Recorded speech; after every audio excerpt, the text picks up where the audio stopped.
We've been to 92 countries, and in this video, we're going to name our top 10 countries that we think all of you should consider visiting. These we think are the best countries, whether you are traveling full-time, part-time, working remotely, or a retired traveler. We think these are the 10 you should consider, and we did our top 10 independently of each other. So hopefully, we're going to agree on all of these or most of these. But let's quickly talk about how we decided on our top 10 countries. Obviously, there's places that are amazing to go to in the world, but we wanted to have a bit of a criteria. So this is places that we think you could go to for short term or even long term. Places, once you're there, there's really good transportation, a variety of ways to get around. Cost of living was important. We wanted to focus on places that, in most cases, could save you from your expenses in the US. And we compared it to Austin, Texas, our hometown by comparison. So we'll share that with you. We wanted lots of things to do. We wanted great food, lots of choices of places to stay, whether it's hotels, Airbnbs, short-term rentals, friendly to work. So if you do remote work with good infrastructure, people, weather was important. Anything else you thought about? Weather, food, lifestyle, for me, those are the big ones. Definitely. So that's what we used to come up with this top 10. So I'm sure all of you might disagree. Put down in the comments below what you think should be our top 10, or if we missed on any of these, definitely let us know. So with that, let's go ahead and jump in. The way we're going to do this is we're going to rank the top three, 1, 2, 3, 4 through 10. We're just throw out there because it's so hard to rank number 5 versus number 10. For me, the Netherlands is in that top 10 for sure.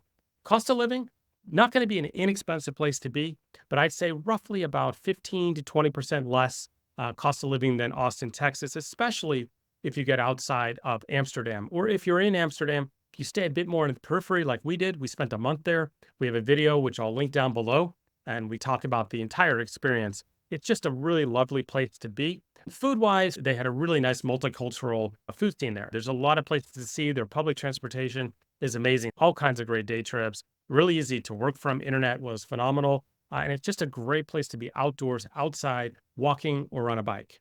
Monica, was that in your top 10? Surely was in your top 10?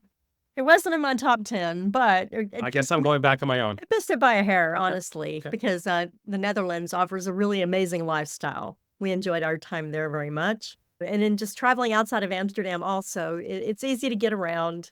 There's a lot of great places to see in the Netherlands. Yeah. Narrowing 92 countries down to 10 is very difficult. There's so many great countries out there.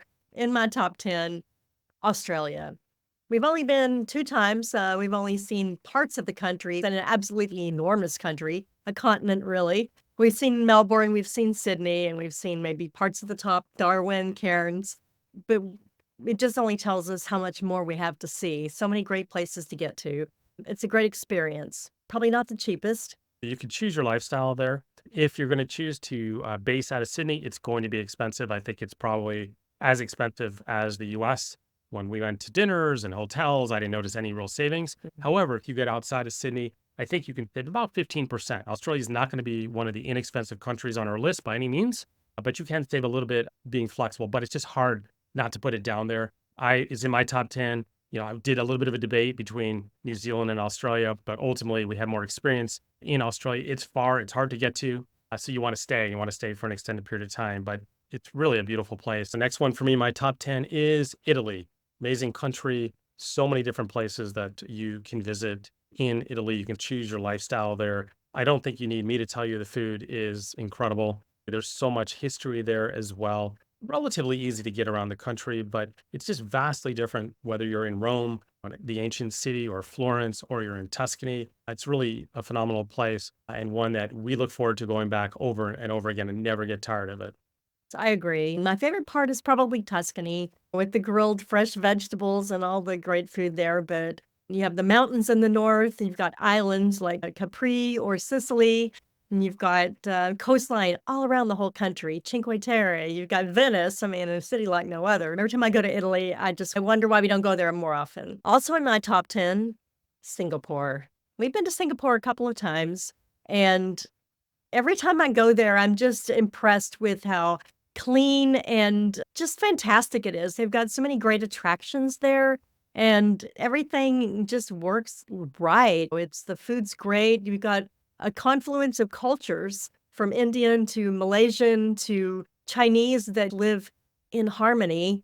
Singapore for me was not on my top 10. It certainly was one of the countries I considered, call it a consolation round. The reason it didn't make my top 10 was just cost of living. It probably is ultimately more expensive than Austin, maybe 15%. Food is really reasonable if you eat in the hawker centers. You don't have to, in Singapore, you can eat five-star Michelin meals.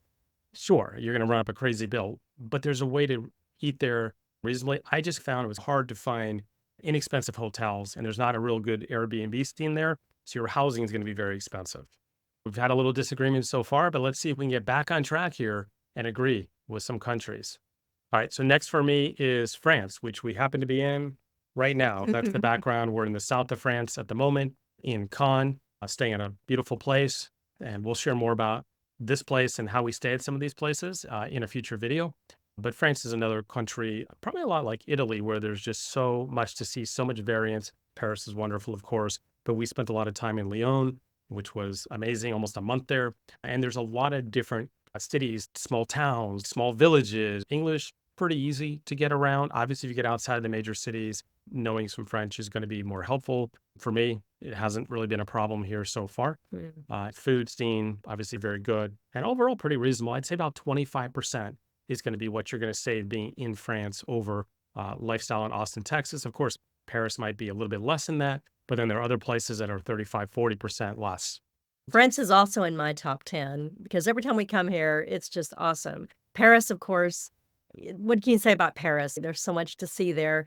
You have the coastlines of Normandy, and then you have all the way down to Spain, and you have the Pyrenees and the Loire Valley. You got the tallest peaks in Europe at Mont Blanc. And then you have the Côte d'Azur, the amazing French Riviera. Lyon, we spent almost a month in, and the food scene there was really great as well. Next on my top 10 is Iceland. Iceland is probably not the cheapest what? You don't agree? It's probably not the cheapest place you can choose, but for such a small country, there's so much to see and do there. It's just a fun, interesting culture, and they have got some crazy geothermal activity going there. That's a fantastic country. The only reason I was saying it wasn't on my top 10 is it just came down to price. You can see which of us that matters more. The price overall, Iceland's more expensive It is. than being in Austin. Your restaurants are going to be same price, maybe even higher. Hotels, accommodations, I didn't remember that being necessarily way out of whack overall. Plus weather, you're going to be a bit more restricted when you go. However, every time we've gone there, incredible. Highly recommend, and very easy to get to Europe once you're there. Exactly. We've cruised there, we've cruised around it, we've cruised to it, we've cruised away from it. We've flown in, we've flown out. Yeah, so highly recommend. Don't let me discourage you. Just you're not going to save anything. If you're there, you're probably going to spend more than you have back in the US. Okay, so next for me, I'll save you all some money now since Monica is spending all your money.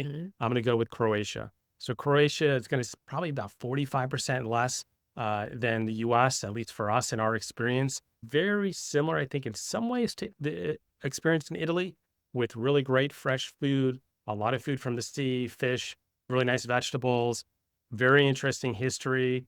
Whether you're out on the islands, you're in Dubrovnik, Game of Thrones, all that sort of thing. I think very nice people.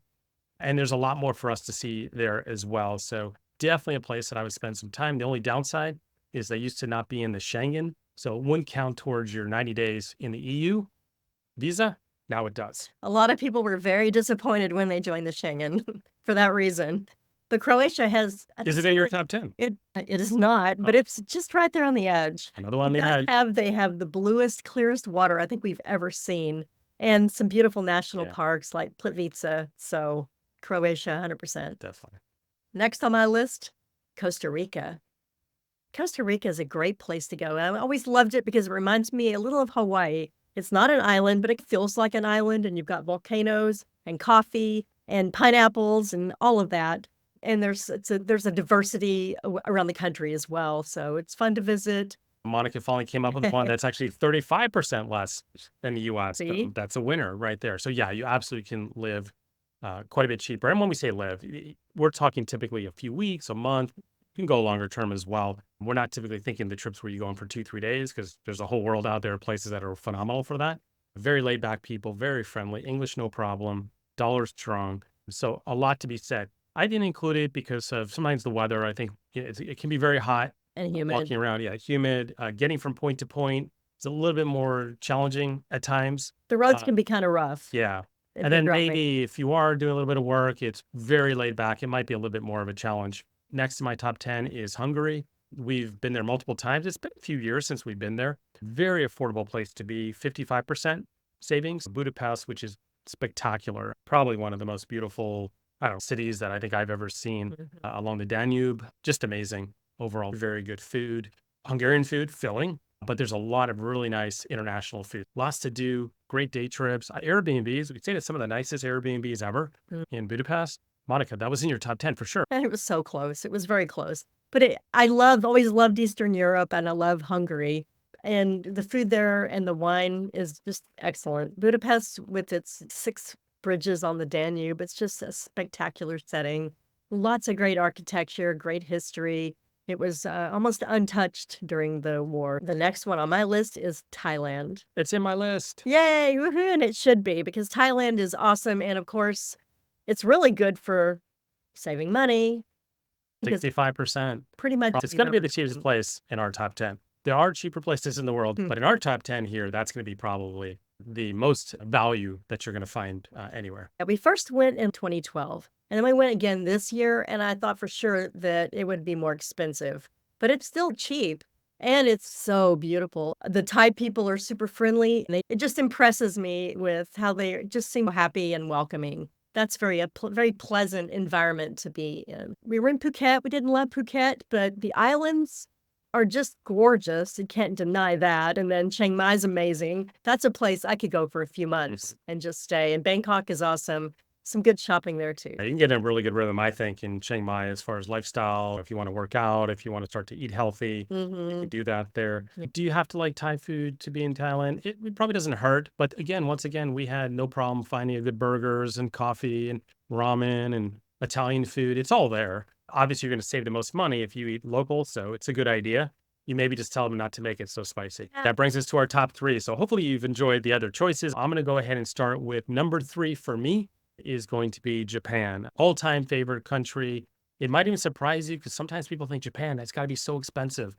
It can be, but right now the dollar is so strong. We were just there a few months ago, and in many cases shocked me how inexpensive it was. Sure, you can choose to eat a 5-star Michelin sushi meal and spend a couple $100s. However, really simple to find great food between $20 to $50, no problem for 2 people. And it's not just Tokyo. There's Kyoto, there's Osaka. There's all kinds of really great cities and towns that we learned a lot more about those. We were able to get out and explore a lot more. I would say your blended savings, about 30, 35%, even including Tokyo. Because if you plan enough in advance, that's the secret with Tokyo.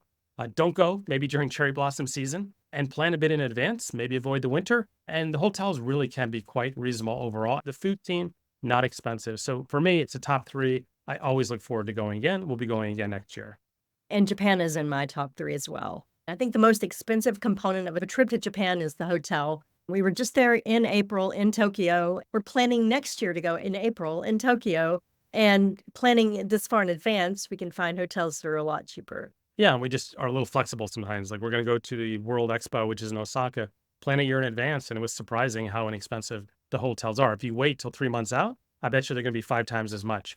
So a little bit of thoughtful planning will save you a lot. Yeah, I think eating wise, it's one of our favorite Yeah. countries for sure. All right. So number 2 for me is going to be Portugal. It's been number 1. She's looking at me very shocked that it's not one, but it's number 2 for me now. It has changed. It has been my number 1 for a long time. There are some reasons for that overall that might be a little personal, but amazing country, fantastic country. It easily could be number 1. Everything we've talked about throughout this video applies, whether it's food, getting around, the culture, the people, the history. It's about 40% less than our Austin lifestyle, significant savings. So I can't say enough good things about it.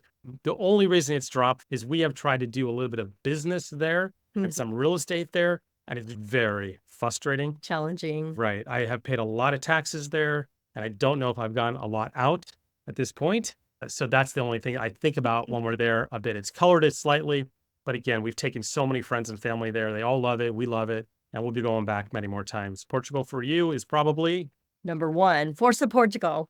And I would say it won't come as a surprise to any of our friends or family. And Most of them have come with us already to Portugal to see what all the fuss is about. We've been all over the country, and every place we go is just beautiful. People are friendly. There's English widely spoken, which is helpful for us. The food's great. The wine is great. There's port. There's pastéis. There's the coast. There's the Azores. You cannot overlook the beautiful Madeira. Azores and Madeira. Wait, now you're trying to convince me. Hold on a I second. know exactly. I know I'm right. That brings to my number one. I have a feeling, I think it's going to be your number two. It's my number 2, but Okay. and it's ridiculous to have 2 countries Yeah. on the Iberian Peninsula as 1 and 2, but Spain, I love Spain, and I think you do too. We Yes. weren't sold early on, but I think every time we go, it's just gets to be a better and better experience, I think. Yeah. I think here's the not mistake, because I enjoyed it the first time we went, but we went to Barcelona Mhm. and we stayed in the Las Ramblas district. I think I remember a very busy time. It's super touristy. Well, we're Mhm. tourists too. I don't mind being a tourist, but that was it. That was our experience. I was like, I liked it. I was like, yeah, I want to go back. But really, what I think made it click is, yeah, we recently stayed in a different area in Barcelona, a little bit of walkable into the main Mhm. tourist area, but still really where a lot of locals live and people work. And that was the light bulb went off. We're like, this is amazing. It was the area, and it was Yeah, just a really incredible. spectacular area of Barcelona. So walkable, so huge wide boulevards, amazing food, lots to see and do, really great places to stay. So that was like a light bulb moment. But then in the last few years, we've had the opportunity to go other places Mm. in Spain. I won't be able to list them all, but whether it was Sevilla or Valencia or Malaga, Malaga, Alicante, Cartagena. such a great country, so much to see and do. So for me now, it's become the place I think I look forward to most. And maybe it's just partly like Portugal, we've been so many times, and now I'm in new discovery mode a bit more. Mhm. Spain. So tune in. We'll do another one a year from now. It might change. Who knows? Yeah. Our top three, we all agreed on the top three, or we both agreed Spain, Portugal, Japan. We just argued a bit about the order. Monica, her top three was Portugal, Japan, Spain. So a little bit different order, but can't go wrong with those overall. So I hope this was interesting. With our 92 countries, these are the top 10 that we were able to narrow down to. It was not easy. You all listening might have a completely different opinion. Please, we want to hear your opinions down below. Tell us why we're crazy. Tell us what we forgot. Tell us what we missed. We want to hear from you on that. And there's places we haven't been yet that who knows could enter the top 10. We haven't been to South Korea. We haven't been to Albania, Latvia, Lithuania, Colombia. Who knows? Something could change. Maybe we'll come back and do another top 10 a year from now and see if the order has changed. All right. So if you don't mind, please, it'd be really helpful to us if you give us a thumbs up on the video. Subscribe will help us a lot as well. If you don't mind doing that, leave your comments down below and we'll be back with you in the next video.